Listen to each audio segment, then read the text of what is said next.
Na semana passada, o Rinfoco apresentou o Plano de Desenvolvimento Sustentável das regiões Norte e Noroeste do Estado. Nesse programa, nosso foco vai para o desafio de tirar as ideias do papel e permitir que as mudanças previstas pela dinâmica da economia se transformem em oportunidades para a população local.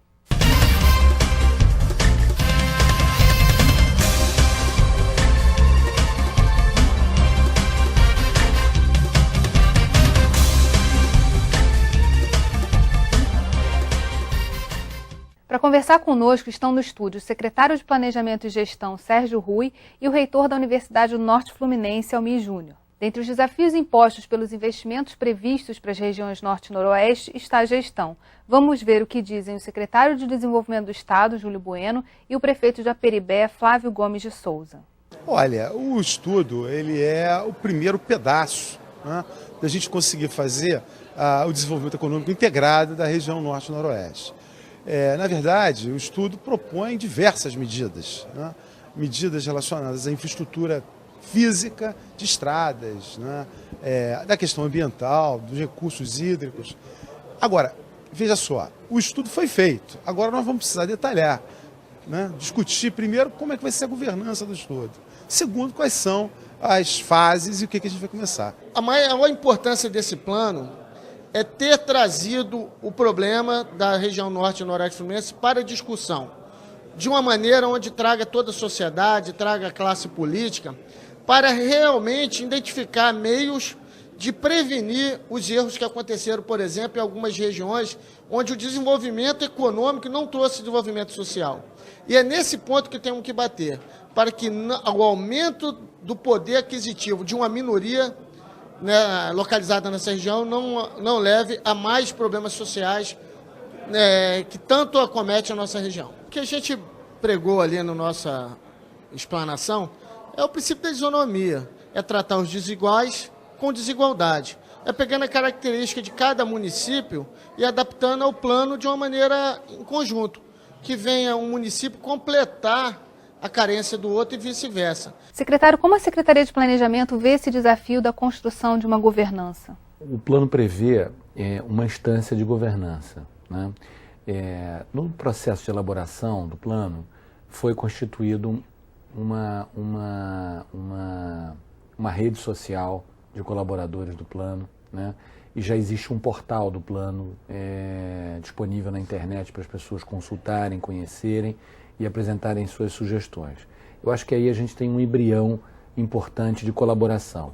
Agora, o plano só vai se tornar realidade com a adesão das prefeituras e da sociedade, ou seja, as entidades empresariais da região, o terceiro setor, todo tipo de sociedade, de associação, né, sociedade civil, que tem interesse no desenvolvimento local e tenha alguma agenda, já esteja desenvolvendo alguma atuação, algum serviço, enfim, tenha algo para colaborar. O plano prevê algumas instâncias de coordenação, ou seja, espaço para o Estado e os municípios dialogarem, elegerem as prioridades e combinarem uma forma de coordenar seus esforços, porque existe um nível de atuação coordenada de cada um dentro da sua atividade e existe aquelas ações que vão ser executadas em conjunto, como investimentos.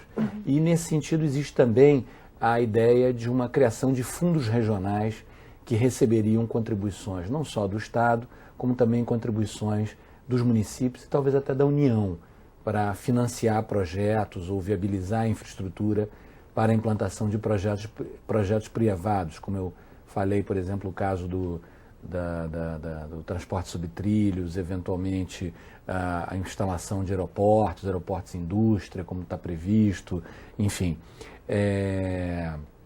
Agora, eu acho que é importante que todo mundo tenha claro que o espírito de colaboração implica em aceitar opiniões, aceitar a divergência, né?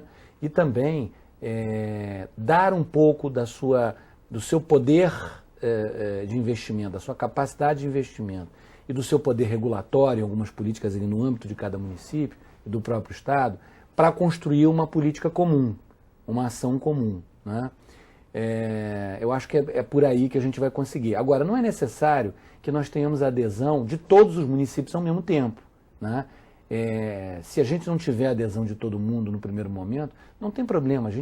É possível começar com aquelas adesões que surgirem nessa fase inicial e ir construindo exemplos de bom resultado, exemplos bem-sucedidos, que fatalmente vão atrair as demais prefeituras que eventualmente não entrarem, não aderirem na primeira hora. Mas tem um processo de resistência também interno, parece, pelo próprio desenvolvimento, como ele ocorreu e a cultura de se fazer sozinho, né?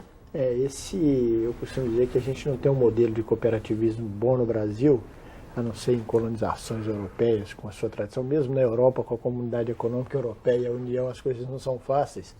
E na nossa região isso é muito complexo, é tudo muito isolado, muito independente.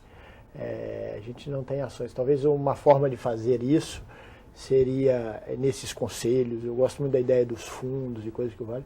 A gente pelo menos pautar algumas ações comuns de imediato. Isso tem que ser feito, né? Na educação é assim, na agricultura nós vamos fazer assim, em preservação ambiental, sustentabilidade ambiental. Preservação ambiental é uma coisa muito complexa, né? A gente fala com a simplicidade, eu vejo no Congresso Nacional falando agora na simplicidade no Código Florestal, uma simplicidade como se fosse fácil pegar um agricultor que está ali há 100 anos com a família, de pai para filho, e resolver o problema com uma legislação. Então acho que se nós conseguíssemos pautar algumas ações, e aí a história da educação, da formação, para dar oportunidade mais rápido, né? A gente conseguiria juntar. Eu acho que o grande desafio... Eu cito um exemplo. As universidades também não se comunicam. Elas não fazem ações conjuntas. Nós estamos falando do nível que era para entender melhor isso, e aí é a minha culpa que a gente tem que fazer. O consórcio CEDERJ fez com que nós nos uníssemos em prol de um propósito, formação de professores para o Estado do Rio de Janeiro. E nesses 10 anos de criação e de construção, com todos os desafios, pelo menos uma vez por mês, ou uma vez a cada 2 meses, nós somos obrigados a sentar e discutir política pública. Qual curso criar, por que nós vamos fazer isso, qual política pública para formar o professor que está em sala de aula ensinando errado, né? E aí é um grande desafio. Acho que nós vamos ter que pegar 3, 4 ações, e aí o Estado, os municípios e o governo federal dizer assim, eu vou agir nessa universidade, eu vou fazer isso, eu vou fazer aquilo. Não é só a UENF, né? Nós temos em Campos, Itaperuna, a UF, o IFE. Então, acho que só vejo nesse sentido. Agora, há um desafio enorme. A gente fala em turismo, o que tem de casarões, de coisa, né? A gente tem uma dificuldade enorme ali de ações comuns. Esse é um grande desafio, mas esse a gente vai ter que focar em algumas coisas. No próximo bloco, como atrair novos investimentos e promover o desenvolvimento de forma global? Rio em Foco aqui, política e economia caminham juntas.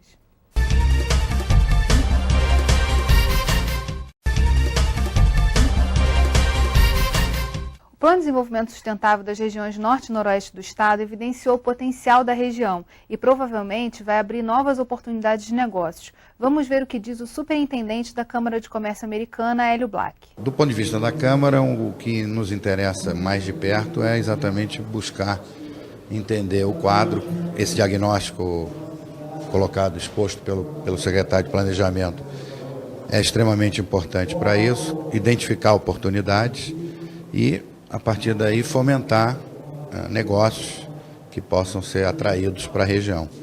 A região tem um potencial muito grande, tem desigualdades enormes, porém tem também oportunidades muito interessantes a serem exploradas. A gente tem acompanhado muito de perto toda essa área logística, né? Quer dizer, toda essa preocupação com o escoamento de produção, com a atração ou com a entrada de produção de produtos ou de insumos para a região. Tudo isso é do interesse, de fato, de empresas associadas à Anshan. Naturalmente, o estágio de desenvolvimento de cada projeto vai determinar a presença maior ou menor de empresas, não só americanas, mas empresas associadas da Câmara, brasileiras e de outros países também. Há interesse, sem dúvida, em acompanhar isso de perto e nós vamos acompanhar. A gente está falando aqui também do papel da iniciativa privada, né? Porque a gente sempre pensa como o Estado sendo realmente o vetor do desenvolvimento, quando na verdade a iniciativa privada que a partir das oportunidades gera esses investimentos. Como trabalhar essa conjunção e coordenar esses esforços? Olha, o setor privado tem na sua lógica assim, de minimizar riscos ao investimento. E quando você tem um plano, você sinaliza uma diretriz, um compromisso, né? E uma agenda que você está buscando implementar. Isso melhora muito a interlocução com potenciais investidores para a região. O Dr. Black falava, por exemplo, da necessidade e do interesse de empresas filiadas à Câmara em investirem na logística da região, né? Se você tem um planejamento e você começa a detalhar esse planejamento para nível de projetos básicos, executivos, estudos de viabilidade econômica, estudos de risco e tal, você começa a ter condições de atrair efetivamente o setor privado e buscar potenciais investidores. Mais do que isso, você começa a ter setores interessados no desenvolvimento da região. E isso facilita quando você for, por exemplo, no governo federal, pedir a duplicação da BR-101, que agora está concessionária, e da BR-356, que faz a ligação entre Lajes do Muriaé e São João da Barra. Então, na verdade, são dois eixos fundamentais para as duas regiões, um no sentido norte-sul, né, que é a 101, e a 356, que vai de oeste para leste, né? São os dois eixos básicos do sistema logístico da região. Eles precisam ser duplicados e mantidos em boas condições, porque se espera um enorme volume de circulação de pessoas e de bens e de riquezas, né? E se você tem projetos para essa área e as pessoas querem vir, isso depende de resolver um determinado gargalo, elas te ajudam a resolver, a atrair o investimento público federal, né? A sensibilizar congressistas, a tomadores de decisão em Brasília. Tudo isso começa a gerar uma sinergia positiva na direção da execução do plano e da sua implementação. E falando especificamente em inovação, porque as empresas também ajudam nesse vetor de gerar inovações para elas mesmas trabalharem. Como é que está funcionando essa relação entre as empresas e as universidades no Norte e Noroeste hoje? O que precisa para fomentar isso? Na verdade, o grande processo é a história da incubação de empresa, né? Que eu vejo como uma saída que interage a iniciativa privada, a universidade e os poderes públicos nas diferentes esferas, né? Em várias cidades do Brasil, construiu-se incubadoras de empresa, mas só que não tinha o que incubar, porque a incubação faz parte do processo de construção do conhecimento, da inovação que a universidade, ou não, né, ela pode ser de fora. Então, eu acho que é aí que a gente tem, por exemplo, na UENF, um processo de construção da incubadora de empresa em parceria com a Firjan, com o Sebrae, com as outras universidades e pouca coisa das prefeituras. Então, acho que nós precisamos entrar nesse processo de construção para dar oportunidades a inovadores, não necessariamente estudantes da universidade, ela é aberta para tudo, para você dar uma construção. A gente sabe que boa parte das empresas quebram facilmente por falta de gestão, falta de incubação, falta de apoio. E é aí que eu vejo um processo de construção. Só voltando aí um pouquinho, quando você falou assim, né, a gente espera muito do poder público, né, do Estado, né? Na verdade, eu vejo isso porque é a responsabilidade dos poderes públicos com a educação. Então, quando você não investe nisso, a questão da logística é fundamental. O campus de uma cidade de 500 mil habitantes não pode viver sem um aeroporto funcional, né? Qualquer cidade de 300 mil habitantes. Tem a rede ferroviária também, que é importante. A rede ferroviária não pode, não vai funcionar. A 356, que liga São João da Barra a Brasília, é a região que corta o noroeste inteiro. Quer dizer, você produzir alimentos lá, você vai levar lá em Belo Horizonte, essa BR funcionar. Você vai levar em Vitória, essa BR. Ela corta a C16 logo depois da divisa, quer dizer, vai até Salvador. Então nós temos todo um corredor logístico que precisa ser aprimorado, mas do ponto de vista mais objetivo a inovação. A FAPER tem a lei de inovação aprovada pela Assembleia Legislativa do Rio de Janeiro no final de 2009, Isso. que a gente está buscando ajudar, contribuir no sentido de colocar ela efetivamente para funcionar, e aí entra a universidade no processo de inovação, de construção do conhecimento, mas no processo de transformar esse conhecimento num produto que a sociedade possa perceber e possa consumir. E aí a parceria com a iniciativa privada é fundamental. No próximo bloco, como as leis podem contribuir para a melhoria do ambiente de negócios. Não saia daí, Rio em Foco, que política e economia caminham juntas.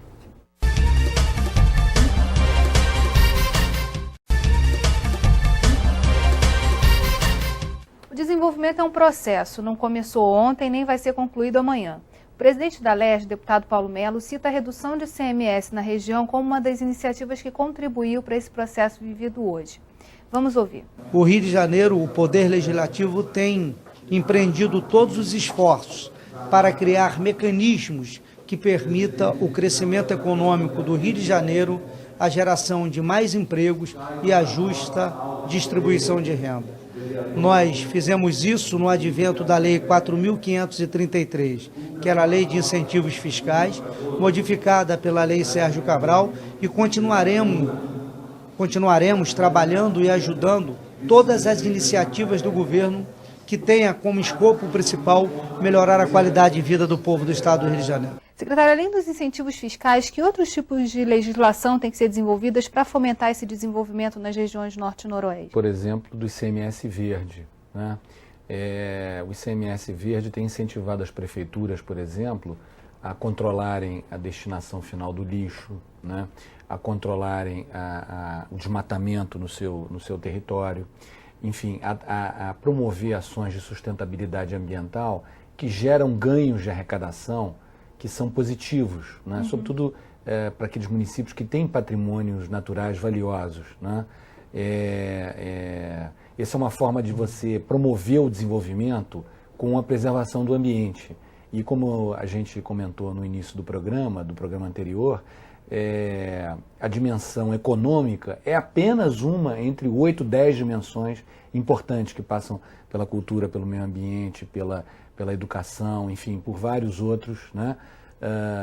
Atividades fundamentais, logística, né? Infraestrutura de saneamento e tudo mais, que suportam um desenvolvimento sustentável. E esse eu acho que é um exemplo muito importante e que o Estado do Rio de Janeiro já tem e está sendo bem sucedido. Nessa questão também da logística, vai ser importante desenvolver uma série de leis para poder viabilizar esses investimentos locais, né? Sem dúvida, eu acho que, e além disso, você estudar a possibilidade de concessionar vias ou sistemas de transporte sob trilhos que possam atrair o capital privado e prover serviços públicos importantes, relevantes. Como disse o reitor Almir, se você não tiver uma malha viária importante, bem estruturada e organizada, a tendência é que todo mundo vá morar em São João da Barra, Campos, Macaé, Quissamã, enfim, e outros, mais 1 ou 2 municípios. Um outro ponto que foi discutido no evento de lançamento do plano aqui na Assembleia Legislativa foi a criação de uma secretaria para desenvolvimento regional ali de Norte e Noroeste, ou então, enfim, uma agência. Qual é a visão dos senhores a respeito dessa questão de se focar nesse desenvolvimento a partir de uma agência, de algo que pudesse juntar diversas instâncias e poderes diferentes? Olha, eu imagino que talvez o Estado ele perdeu muito quando, cerca de 20 anos atrás, ele acabou com a Fundrem, que era a Fundação para o Desenvolvimento da Região Metropolitana. Ela contribuiu muito, ela tinha um quadro de nível técnico muito alto, né? Ela contribuiu para as políticas públicas do Estado do Rio na primeira fase da fusão do Estado do Rio com a antiga Guanabara, e isso deixou uma lacuna. Talvez a gente pudesse ter uma agência de desenvolvimento regional no Estado que pensasse o conjunto das regiões de forma equilibrada, né? E não apenas uma instância, uma secretaria, um órgão estadual focado numa região só, porque nós temos problemas nas outras regiões também. A região metropolitana precisa ser desconcentrada e precisa ter políticas de coordenação. A região metropolitana é uma região onde a coordenação entre os esforços municipais e estaduais é tão importante, tão crítica quanto nas regiões norte e noroeste fluminense, por razões diferentes, por causa da excessiva concentração populacional e de problemas que você tem em decorrência disso lá. Mas uma parte do sul fluminense, de municípios de menos atividade econômica, também precisam de um apoio forte, como Paulo de Fronten, municípios vizinhos, precisam de uma coordenação e de uma diretriz mais efetiva para desenvolvimento. Então não se trata regional, né? De pensar a região e não simplesmente a municipalidade. Isso. E a gente criar no Estado do Rio de Janeiro o hábito, né? E o know-how de fazer políticas regionalmente focadas, né? planejadas regionalmente, pensadas, com as suas premissas pensadas nas características de cada região, né? E articuladas regionalmente com os atores locais lá. Eu não sei se crescer a questão Estado, criar uma unidade. O Estado do Rio de Janeiro tem 2 órgãos estaduais ligados que tem sede fora da região metropolitana, a UENF e a FENORTE, né? São 2 órgãos em Campos que estão lá. E a FENORTE a FENORTE é a Fundação Norte Fluminense de Desenvolvimento, alguma coisa nesse sentido. Então são 2 órgãos. Estadual do Norte Fluminense. Estadual do Norte Fluminense. Que na verdade ela foi construída no primeiro momento como extraordinária para a construção da UENF, né? E hoje estão separadas em 2 órgãos. Mas eu acho que o mais importante é que a gente tenha plano de ação, e hoje nós temos. Eu sou muito a favor dos consórcios, dos conselhos e das cooperações. Se você criar uma unidade apenas e as prefeituras não se entenderem, e às vezes a cabeça ali não vai entender com as prefeituras, você não vai resolver o problema. Esse é o grande desafio. Nós temos um belo projeto, um plano de ação, que obviamente a IALERJ pode colaborar em várias ações. Eu repito aqui a lei de inovação, né? Que é para o Estado inteiro e que junto com a Secretaria de Ciência e Tecnologia tem tido um papel já em 2 anos de fomentar boas ideias para virar projeto. Pode também num processo, no caso da UENF especificamente, né, de mais autonomia, de mais processos para trabalhar junto com as prefeituras. Quer dizer, a gente tem condição de fazer isso, mas vai depender muito da municipalidade. A minha opinião, o secretário deixou aí, é essa. Se os prefeitos não quiserem, eles é que determinam o processo ali dentro. Nós vamos ter problema, não é no trânsito da BR-10356. Transitar em Campos está inadmissível para uma cidade daquele tamanho, porque há um fluxo para o mesmo lugar, para morar na mesma região, na mesma centro da cidade. Então nós ficamos 1 hora no trânsito por um espaço pequeno. No próximo bloco você vai conhecer o papel do governo, da sociedade e da universidade no desenvolvimento. Não saia daí. Rio em Foco aqui, política e economia caminham juntas.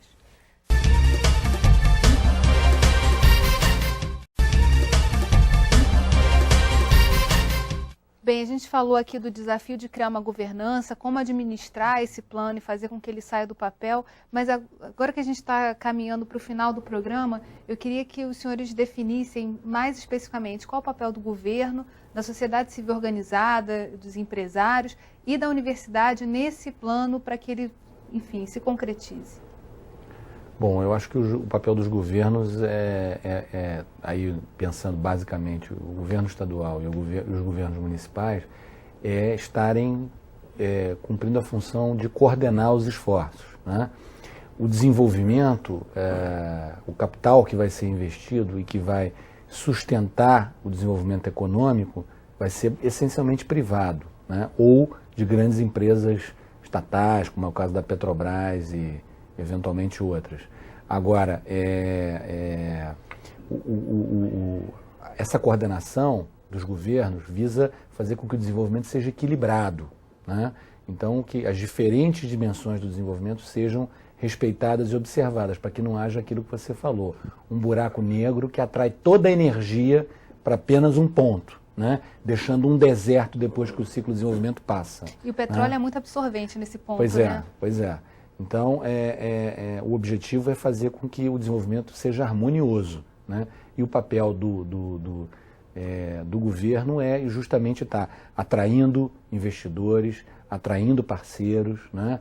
Tendo os projetos, né? Tentando viabilizando a infraestrutura para o desenvolvimento, a infraestrutura viária, a infraestrutura de saneamento, né?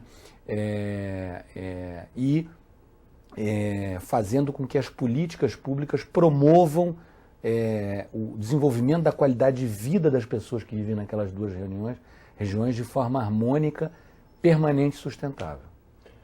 No caso específico da universidade, aí não é da UENF, é formação de recursos humanos. Nós temos que focar. E a universidade tem um conceito que às vezes não é uma escola de formação de nível superior. A universidade ela tem que ter um processo de ensino, pesquisa e extensão indissociável e consiga atrair a extensão na interação com a comunidade, levando conhecimento, a gente chama de pesquisação, né? Ela faz pesquisa, vai para a sociedade e volta um retorno do que precisa ser feito. No caso específico do Norte e Noroeste Fluminense, o parque universitário que faz ensino, pesquisa e extensão precisa crescer.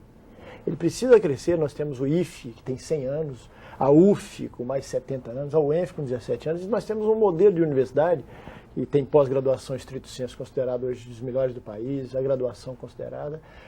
Continuamos formando recursos humanos, a gente não consegue atender a demanda, inclusive de interação com as prefeituras, que é fundamental. Acho que a gente precisa colaborar mais, criar condições para colaborar mais na confecção dos projetos para as prefeituras. O que eu sinto é que as prefeituras não têm o quantitativo de pessoas com a capacidade para ordenar esses projetos e interagir. E cada vez que muda um prefeito, muda tudo, literalmente muda tudo. Então, algumas ações como educação, como questão ambiental, desenvolvimento agrícola, não pode ser assim. Nós já tivemos vários projetos, vou citar um exemplo, Frutificar, né, no passado. A descontinuidade levou ao fracasso total, essa é a verdade. Então, nós precisamos organizar isso. A agricultura... O senhor falou da questão da política de Estado, né? Pensar por um período prolongado e não de 4 em 4 anos. Se cada vez que mudar um gestor, a educação mudar tudo, a forma de escolher o gestor da educação mudar tudo, nesse sentido eu sou extremamente pessimista, o que não faz parte da minha cultura. Né? E o caso da universidade é isso, nós temos que formar gestor público. A UENF, só para ser bastante rápido, a UENF no início tinha um curso chamado Ciência da Educação. O foco era objetivamente formar gestores da educação. Não funcionou porque gestor da educação no Brasil não é contratado pela competência de formação. E sim, às vezes por indicação do vereador, por indicação. E aí complica. Agora nós estamos com um curso de administração pública, para ser aberto, já foi aprovado, né? Administração com ênfase em gestão pública. E se nós não tivermos um mercado para esse gestor, não vai adiantar absolutamente nada. Como escolher? Então, a gente sabe que tem que ter ali uma parcela que é de confiança, que tem que trabalhar com o gestor. Mas na educação, o principal desafio é a gestão. E na questão da sociedade civil organizada, assim, qual o papel da sociedade nesse plano de desenvolvimento? O grande desafio nosso na região lá é a questão da doença do petróleo. Né, a história da doença holandesa. Realmente é tão forte o poder econômico do petróleo que arrasta tudo. Uhum. E está cooptando tudo. Por exemplo, eu como agrônomo não vejo muito sucesso na agricultura disputando o mercado de trabalho com a indústria do petróleo. Vai ser melhor sem demérito trabalhar como doméstica do que ir para a agricultura, que é um serviço sofrido, difícil, né, e que você tem as dificuldades. Então a agricultura vai sofrer muito naquela região. E nós temos que ter um plano de ação muito objetivo para enfrentar esse buraco negro, né? Esse buraco negro que é a indústria do petróleo. Arrasta literalmente, é o que está acontecendo. Chegam pessoas em campos para pedir emprego, sem carteira de identidade, sem carteira de trabalho, e quer trabalhar no porto, na Barra do Furado, na indústria do petróleo. Esse é o grande desafio e, neste caso, a universidade pode contribuir bastante, né? Gestão de agricultura, desenvolvimento agrícola, gestão ambiental, desenvolvimento ambiental, turismo a gente precisa trabalhar, mas a gente precisa crescer, aí, do ponto de vista da universidade, para o Noroeste principalmente, né? Com o apoio dos prefeitos daquela região. É preciso criar um consórcio de prefeitos para dizer, nós queremos um campus universitário, vários, mas não pode ser em todas as cidades, porque o Estado não aguenta. Uhum. O sonho é esse, né? Mas tem que ser objetivo, olha, tem uma condição em tal lugar que já tem uma unidade. Criar esses polos de desenvolvimento. Não é sustentável, até porque você não consegue... É pensar um pouco mais integrado, principalmente nessa questão dos arranjos produtivos e dos polos de desenvolvimento, né?